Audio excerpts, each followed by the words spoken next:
Hi, my name is Rachel, and if you had told me that day would be my last, I would have laughed it off. There was no warning, no eerie sign, no sense that my life was about to change forever. It was just supposed to be another regular evening, the kind you barely remember because nothing special happens. I went through my usual motions, work, errands, mindless scrolling on my phone, mentally ticking through my never-ending to-do list. I wasn't sick. I wasn't in pain. There was absolutely nothing to suggest that in just a few minutes my life would end. But something did feel off. It was subtle, too faint to put into words, not even a full thought. Just this strange, heavy sensation sitting somewhere deep in my gut. It wasn't fear exactly, but more like a shadow lurking just outside my line of sight. The kind of feeling you brush off, tell yourself you're being dramatic, overthinking. Except this time, I wasn't. That night, I was curled up on my couch, half watching some random show, my mind bouncing between overdue bills, unanswered texts, and work deadlines I couldn't bring myself to deal with.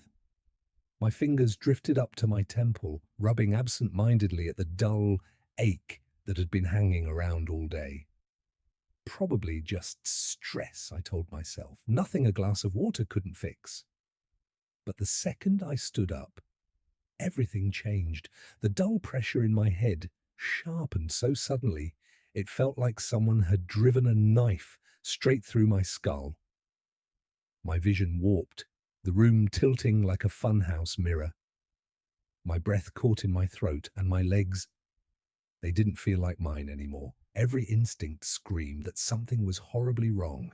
Panic surged through me as I stumbled toward the kitchen, reaching out blindly for the counter, for anything, just to steady myself.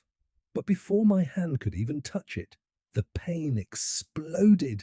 Not just pain, the crushing, unbearable weight, like my skull was caving in from the inside out. My knees buckled, the floor rushed up to meet me, and then nothing. Silence, darkness, but I was still there. For a split second, I thought I must have passed out, that I'd come to any second now, groggy and confused on the cold floor. But then I saw something that made whatever was left of my breath catch. I was looking at myself. My body lay crumpled awkwardly on the floor, limbs bent at angles that didn't look right. My face was eerily still, my half-open eyes empty, no spark left. I should have panicked, felt something, anything. But I didn't. Instead, I felt light, weightless, like every burden, every ache, every bit of stress I'd carried for so long had just disappeared. It was almost overwhelming. The realization that I'd been dragging around so much heaviness without even knowing it, and now it was gone. I expected darkness or emptiness or something that felt like death. But the world was still there. My apartment, my furniture, the flickering lamp in the corner. It all looked exactly the same, except I wasn't part of it anymore. And then I heard it, a voice shouting my name. I turned, and suddenly I wasn't alone. Paramedics burst into my apartment, moving fast, their voices sharp and urgent. They knelt beside my body, pressing on my chest, shouting into radios, ripping open medical kits. I should have felt all of it. The chest compressions, the shocks. But I didn't. I just stood there, watching from some impossible distance. One of them checked my neck for a pulse I already knew they wouldn't find. Another charged the defibrillator, clear. My body jolted violently, deep, but I felt nothing. Another shock. Still nothing, and that's when I saw it. A thin silver thread, oh, so faint it was almost not there, stretched from my chest to me. The me standing there watching all of this. It pulsed gently like it was alive. Somehow I knew that as long as that thread held, I wasn't completely gone. But something was pulling me. At first it was soft, like a gentle tide tugging at my ankles. Then it got stronger, The apartment, the paramedics, my lifeless body. It all started to blur, fading into the background like a dream, slipping away after you wake up. The silver thread flickered, its glow dimming. And then it snapped. I wasn't falling down. I was being pulled up. The world I knew disappeared. Every worry, every fear, everything I thought mattered, gone in an instant. And then I saw the light. It started as the tiniest pinprick in the endless dark, but it grew fast, swelling, stretching, until it was all I could see. It wasn't just light. It was alive, pulsing with something deeper than warmth, deeper than anything I'd ever felt before. There was heat, but not the kind you'd expect. It wasn't fire or pain. It was something deeper, something that reached inside me and tugged at a part of me I never even knew existed. And for the first time, the first real time, I felt peace. Not the temporary kind that comes and goes with a deep breath or a quiet moment, but the kind that fills every part of you, down to your very core. It was peace so complete, it made every struggle, every ache, every fear I'd ever carried seem tiny, like pebbles scattered in the distance. I wanted to move toward it, to melt into that peace, but just as I took a step, something else made itself known. It was a presence, not cold, not dark, nothing like that, but something different, something waiting, watching, and somehow I knew it had been expecting me all along. My heart, if I even still had one, pounded. I wasn't alone. Then a voice spoke, clear, powerful, somehow both gentle and filled with absolute authority. It said my name, Rachel. If I'd still had breath, it would have caught in my throat. Because I knew that voice, even though I had never heard it this way before, I knew exactly who it was. Jesus Christ. In that moment, I thought my life was over, but I was wrong. It was only just beginning. I wasn't walking, but I was moving, carried by something unseen, some invisible current pulling me forward. The light ahead of me grew brighter, but it didn't hurt my eyes. It wasn't just light. It was alive. It pulsed, almost like it was breathing. It radiated warmth. No, something even deeper than warmth. It radiated understanding. This light didn't just shine. It knew me, all of me, every version of me I had ever been. And somehow that didn't scare me. There was no fear, no shame, only a peace so complete. I could feel it unraveling every knot I had ever carried inside. But beneath all that peace, beneath the love that seemed to radiate from the light itself, there was something else. Urgency. It was soft at first, like a whisper at the edges of my mind, but the closer I got, the clearer it became. Something was waiting for me, something I needed to see, something I needed to understand. And then all at once I was standing. I don't know how or when it happened. One moment I was floating, bodiless, weightless, surrounded by endless light, and the next I had form again. I had feet, legs, a sense of self. And I wasn't alone. The light was still there, but now it stretched into something bigger, something beyond space or time, something no human words could ever truly capture. It wasn't a room, it wasn't a landscape, it just was. And yet it felt more real than anything I had ever experienced. A presence filled the space around me, not just beside me or in front of me, but everywhere. It was in the light, in the air, in every part of my being. It was more real than reality itself. Then I heard it again. That voice. It wasn't just sound, it was truth, power, love. It didn't just reach my ears, it moved through me, vibrating through my very essence. It wasn't loud, but it didn't need to be. It commanded everything, and it was both the most beautiful and the most overwhelming thing I've ever known.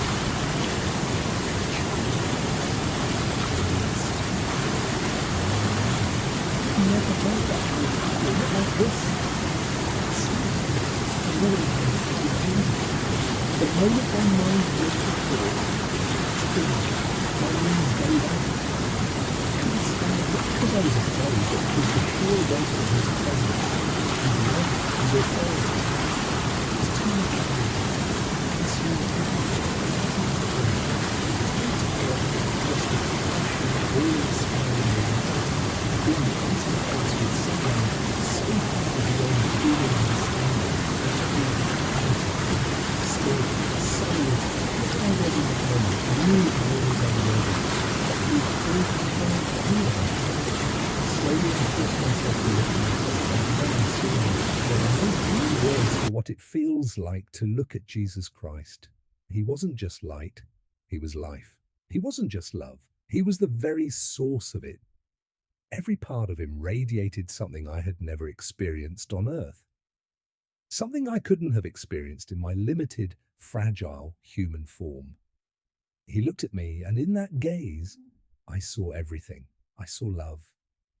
Love deeper than oceans, wider than galaxies. A love so fierce it knew every broken piece of me and still welcomed me without hesitation. But I saw something else too. Sorrow. Not the kind of sorrow that pities, or the sadness that comes from disappointment. This was deeper, ancient, eternal as sorrow. The sorrow of someone who had seen it all. Every moment I had doubted him, every time I turned away, every desperate prayer I had whispered and then ignored the answer to. And yet, there was no condemnation in his eyes, only truth. In that instant, I knew there was nothing I could hide from him. Not a single thought, secret, regret, or failure. He had seen all of it. And he still loved me. Tears filled my eyes. And somehow, even here, I could feel them. They weren't just tears of emotion, they were tears of recognition, of knowing. I had spent so much of my life chasing things that didn't matter. I had wasted years worrying about things that, standing in front of him now, felt so small they barely existed. Every doubt, every fear, every time I had chosen my own way over his, all of it felt so small compared to this moment. Standing there, surrounded by light and presence and a love so fierce it left no room for excuses, I saw it all. I opened my mouth to speak, to confess, to explain, to beg. But before a single word could escape, he raised his hand, and in that instant I saw not just my life, not just my choices or regrets. I saw the world. Time itself opened before me, not like a movie, but like I was inside it, moving through it, feeling every shift and ripple, and I saw things I had lived through, choices I had made, but I also saw things I had been blind to. I saw the war. The spiritual battle that had been raging just beyond human sight since the beginning. I saw forces, some radiating light, some dripping with darkness, constantly moving, influencing, whispering into the world. And I saw how most of us had no idea. We were so consumed with the noise of life, the endless distractions, the temporary highs and shallow fears, that we missed it. We'd been deceived into believing that this fragile, fleeting world was all there was. And then he showed me what was coming. I didn't ask to see it. I wasn't ready. But he showed me anyway. Suddenly I wasn't in heaven anymore. I wasn't looking at the past. I was standing somewhere else, somewhere terrifyingly familiar, March 2025. I don't know how I knew, I just knew.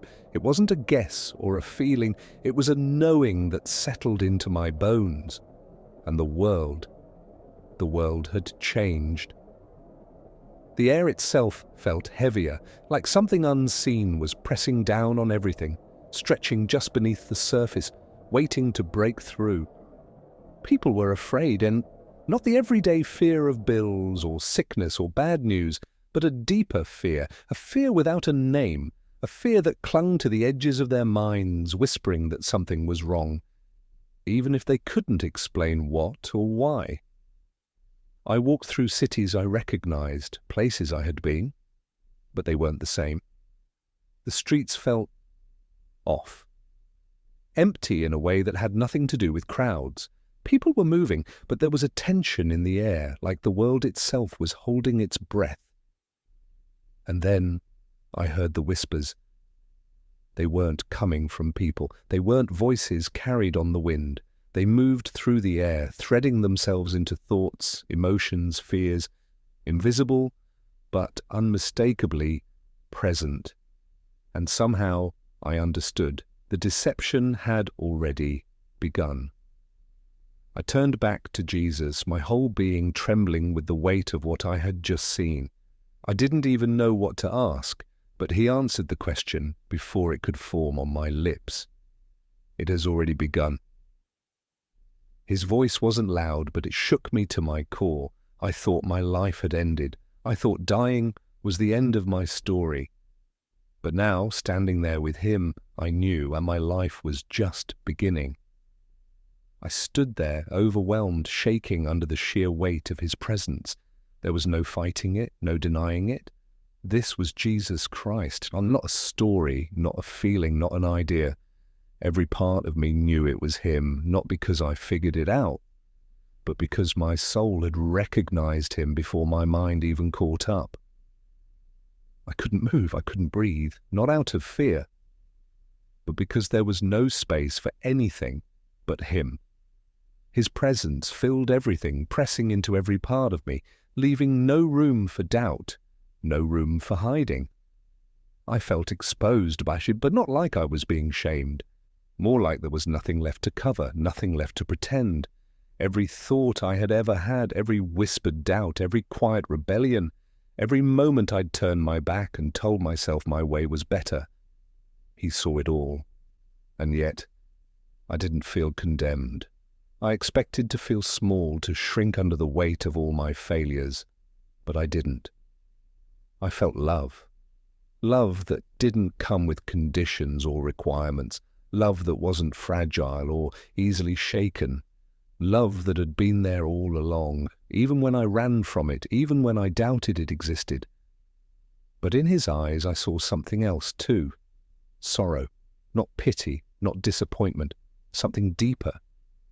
It was the sorrow of someone who had seen everything, not just my life, but every life, every betrayal, every rejection, every time he reached out and was ignored, every time he offered love and was met with indifference. I wanted to look away. I couldn't bear to see that sorrow and know I had been part of it.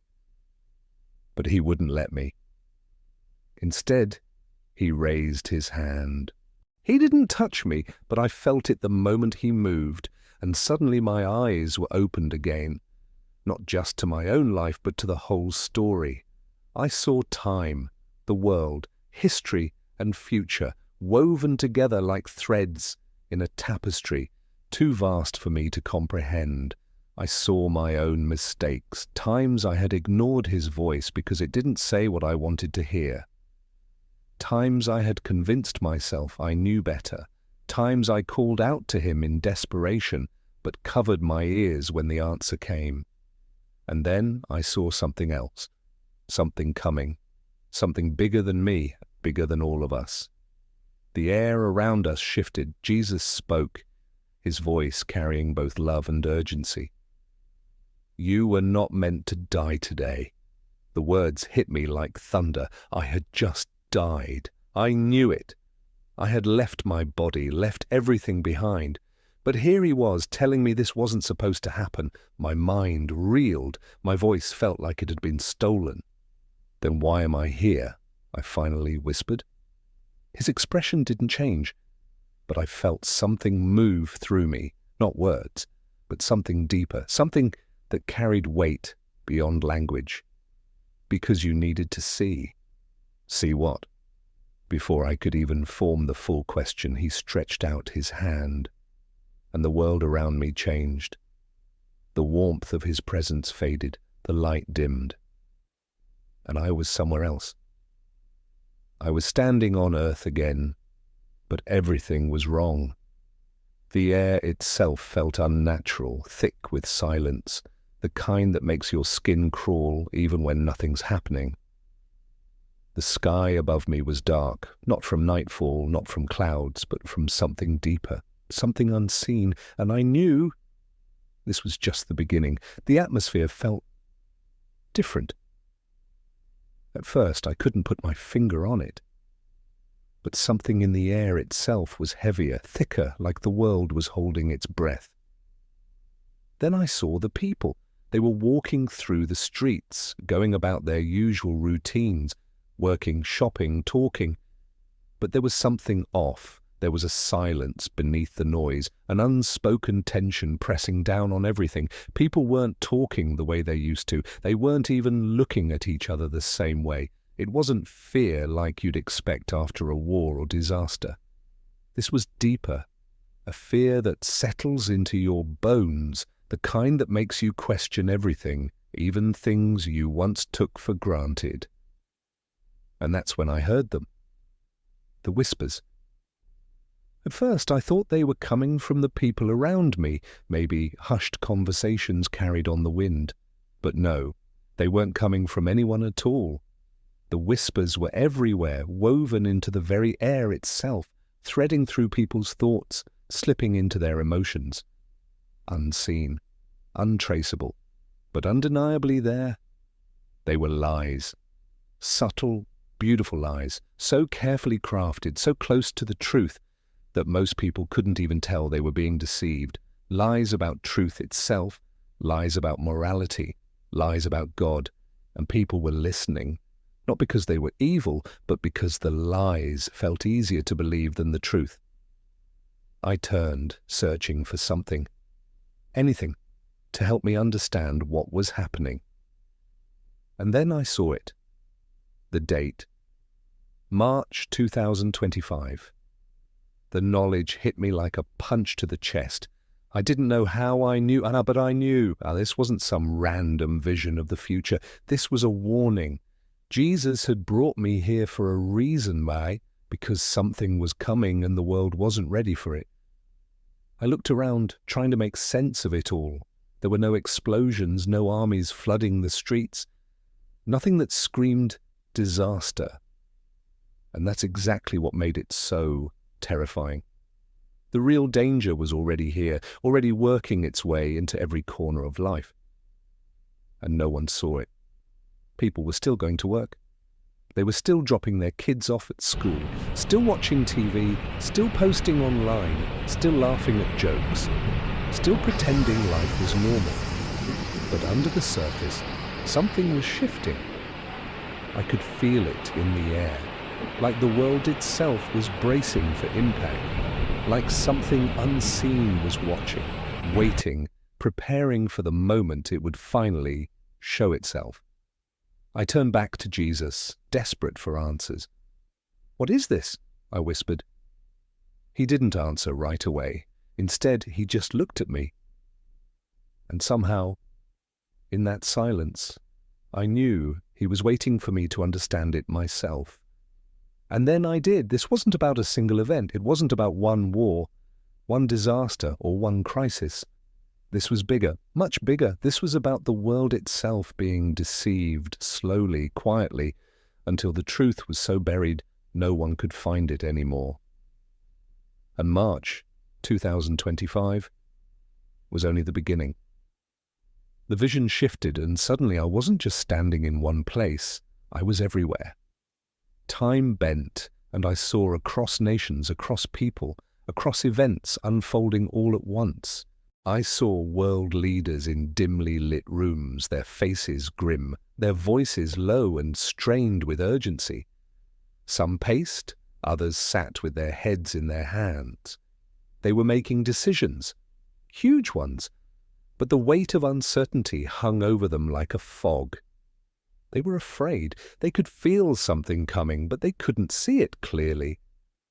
Then I saw the people. It wasn't just one country, it was everywhere. Protests erupted in the streets, cities flooded with people demanding answers no one seemed able to give. Their faces were filled with anger, frustration, fear. But there was something else too, confusion, like they knew something was wrong but couldn't quite put it into words. I turned again, and suddenly I was somewhere else. The chaos wasn't coming from war or natural disasters. It was something deeper, more subtle.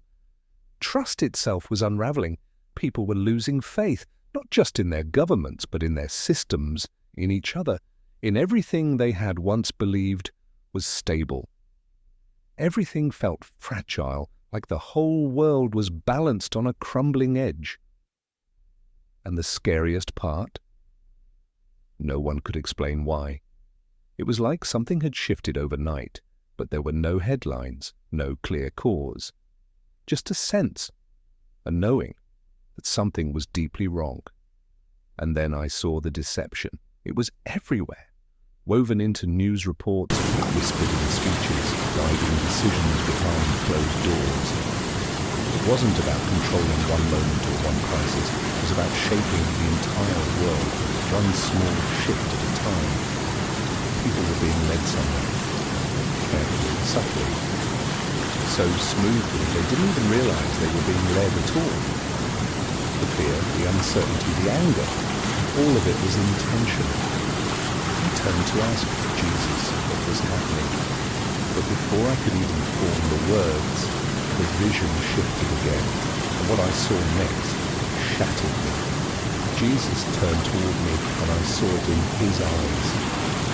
Sorrow, not just sadness, a grief so deep, so all-consuming, it felt like the weight of eternity itself was behind it. The kind of sorrow you feel when you've done everything to save someone you love, and they still choose to walk away. His voice broke the silence, filled with both love and urgency. The world is at a crossroads. Time is shorter than they realize. And in that moment I saw it, the spiritual condition of the world laid bare. People hadn't just drifted from God, they had run, not just individuals, but entire nations. I saw churches, once vibrant and alive, now empty, cold, abandoned. I saw pastors who no longer preached truth, trading conviction for comfort, exchanging the word of God for messages that pleased the crowd but led nowhere. I saw people drowning in their pursuit of wealth and status, leaving no room for faith, no room for God. Success had become their God.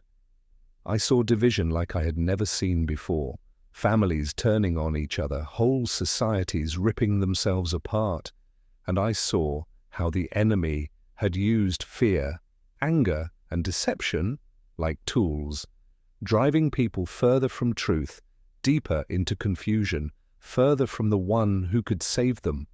I wanted to look away. It was too much. How had it come to this? How did it get this bad?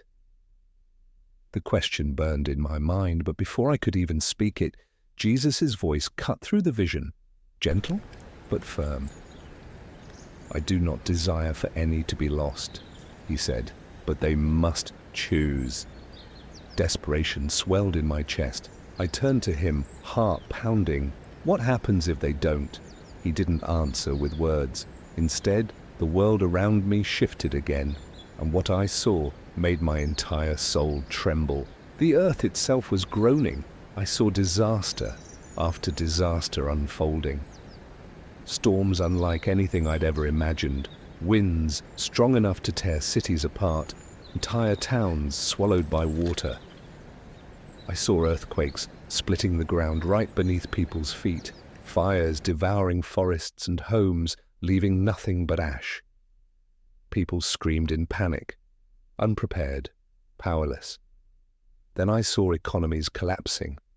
People rushed to the banks only to find their money was worthless, the rich just as desperate as the poor.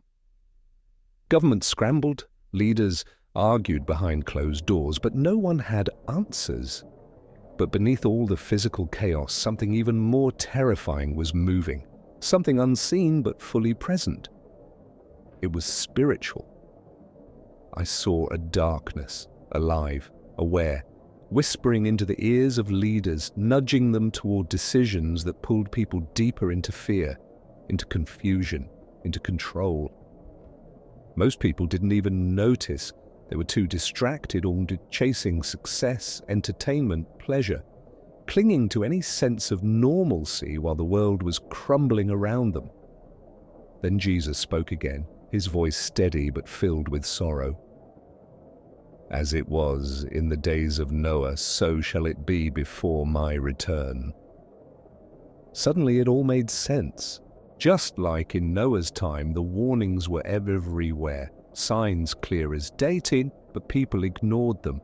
They brushed them off, laughed at them, convinced themselves life would always go on as usual. And then I saw the moment when everything shifted and when the door that had been open for so long began to close. The vision shifted again, and I felt my spirit tremble. Jesus stood beside me, steady, unshaken. His eyes held both deep sorrow and unwavering hope. "The future is not set," he said, "but the choice is yours." Suddenly I saw two paths, two possible futures. The first future, a world that turns back to God. I saw revival, not just in churches, but in homes, schools, workplaces. People who had once been indifferent were falling to their knees, crying out for mercy. Families were being restored, broken relationships healed, prodigals coming home. Bitterness melted away in the light of truth. I saw leaders choosing righteousness over corruption, seeking wisdom and justice instead of power and wealth. Healing swept across nations, not just physical healing, but deep, spiritual healing. The heavy weight that had been crushing the world lifted. There was peace, not from governments, not from policies, but from hearts surrendering to God. And then I saw the most beautiful thing of all. Jesus' presence was everywhere, walking among the people, filling hearts, opening eyes that had once been blind. The deception that had clouded so many minds was gone. People weren't just hearing the truth, they were living it. It was a world redeemed. But then the vision shifted again. The second future, a world that rejects the truth. It was darker than before. The streets were still full of people. But they weren't celebrating. They were lost, restless, searching for something they couldn't name. I saw people laughing at the warnings, shaking their heads at those who still spoke of faith, dismissing them as fanatics and fools. They convinced themselves everything was fine, even as their world crumbled beneath their feet. They chose comfort over truth.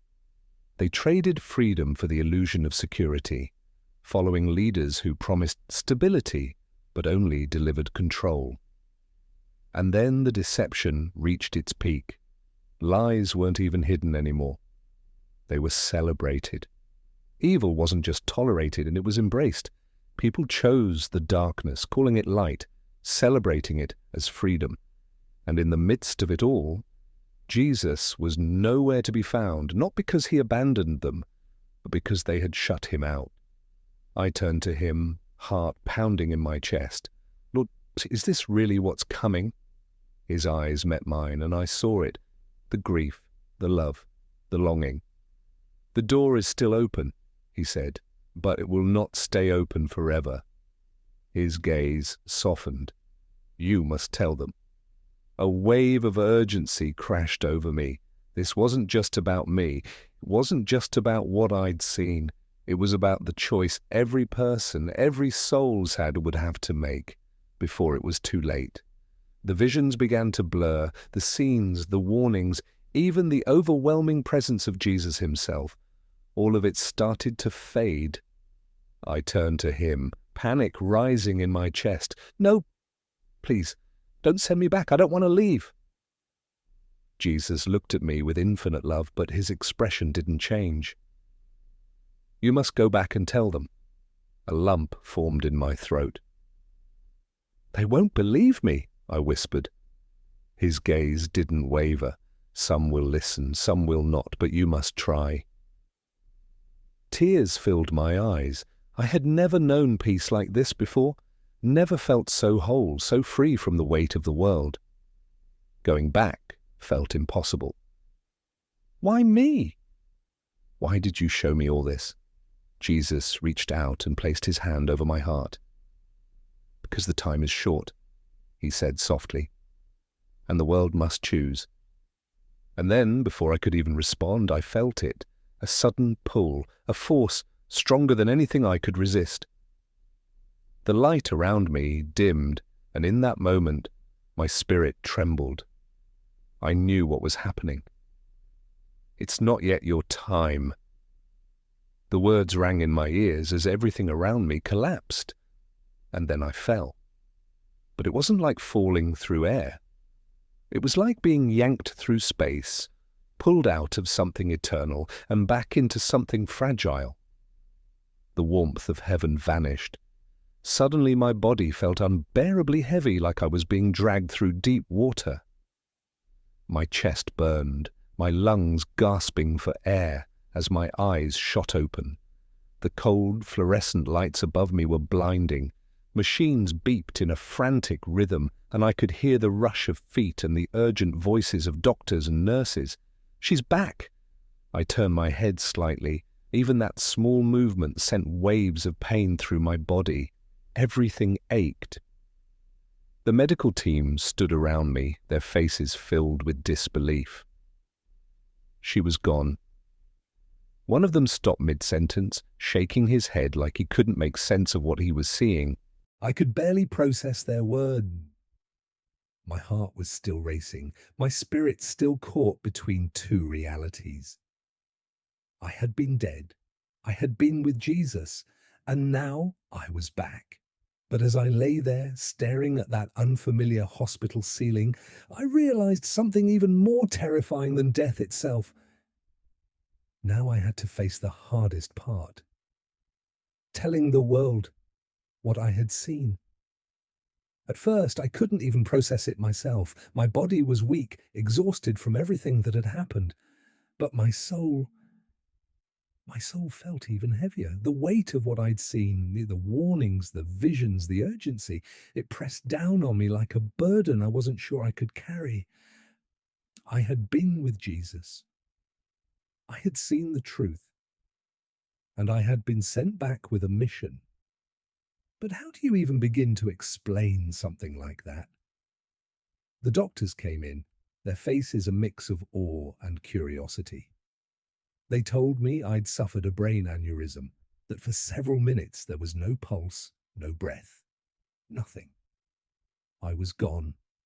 And yet, here I was, alive, breathing, awake. They called it a miracle, but I already knew that. The real question was, what was I going to do with it? At first I tried telling my family. I stumbled through the words, struggling to explain what I'd seen, what I'd heard, what I'd felt. I told them about the light, about Jesus, about the vision of what's coming. Some of them listened, eyes wide, hearts stirring. I could see something shift in them, something waking up. But others, they shook their heads. It was just a dream. It's your brain shutting down, that's all. People see what they want to see when they die. I felt my stomach drop. They didn't believe me. It didn't matter how real it was. It didn't matter how desperately I tried to explain. Some people will always find a way to explain it away, to convince themselves it was nothing more than a hallucination. But deep down, I knew the truth. And I wasn't the only one.